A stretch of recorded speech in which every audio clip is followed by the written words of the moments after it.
what about your thoughts on tonight's matchup? Another lineup change by the coach. He's installed Jerome Kersey in the starting lineup. Well, he's put a tiger in the tank. He feels that Jerome Kersey is going to give him some aggressiveness, particularly against Larry Bird. Jerome Kersey's guarding Larry. And I think his first 8 or 10 points were left-handed. And at that point, McHale was still coming off the bench. And so we score, Larry scores his 6th point on some kind of left-handed shot. Bird against Kersey.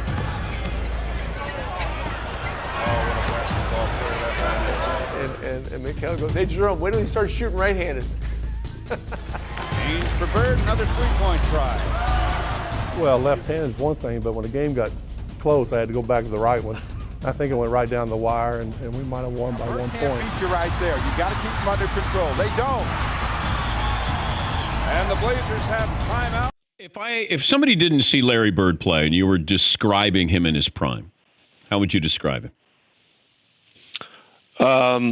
The ultimate winner. The guy. He was a guy that had an iron will to win, and his moods were only geared toward winning and losing. And the other guy that I've been around a lot who was very, very much like that was Jason Kidd.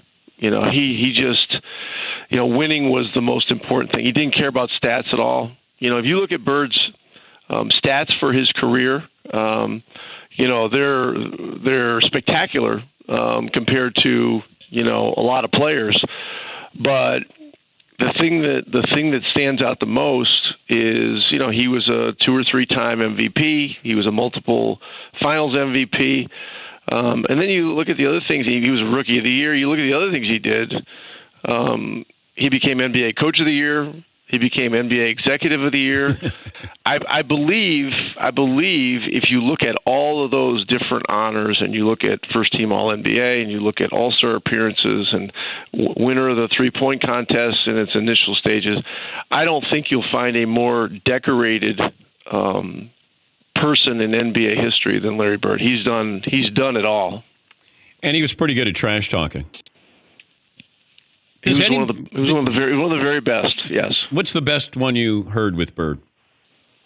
I don't remember which year it was, but he and Ainge, I think, were both in the three-point contest together. Yeah. And Larry won the contest. And then one day we got on the bus, and we were on the bus for a few minutes. And Larry said to Ainge, he goes, "Hey, Danny." And Danny goes, "Yeah, Larry." He goes, "Who's the three-point king?" It's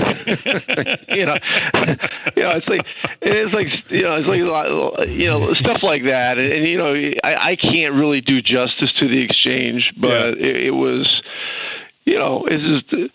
And when you get into the great players of all time and trash talking and innuendo and context of stuff, I mean, you're going to come up with some great one-liners, across the board, with all these guys. I still love the Xavier McDaniel story. And I don't think you were with the Celtics at the time, but he told X-Man. I was with him. Oh, okay. I was with him. So that's a true story, right? He says to X, I'm going to get the ball right here. I'm going to turn around. I'm going to shoot. I'm going to shoot the right in your face. Basically, am I paraphrasing here, Larry? No, that's exactly what happened. And one of the reasons I remember it so well is it's one of the few games I actually played in my NBA career. So I had a little bit more of an exacting memory of it. But we were in Seattle, end of a road trip. We actually got way behind. Casey Jones threw a bunch of us in there, and we got hot and got the game within a possession or two. And then, the starters went back in, and I think it was tied or we were down 1. I don't remember exactly which, but Larry came in. Larry walked onto the floor and he said, "Hey X," he goes, "I'm gonna get the ball right over there. I'm gonna shoot over. There's nothing you can do about it." And he got it and shot it and made it. Yeah,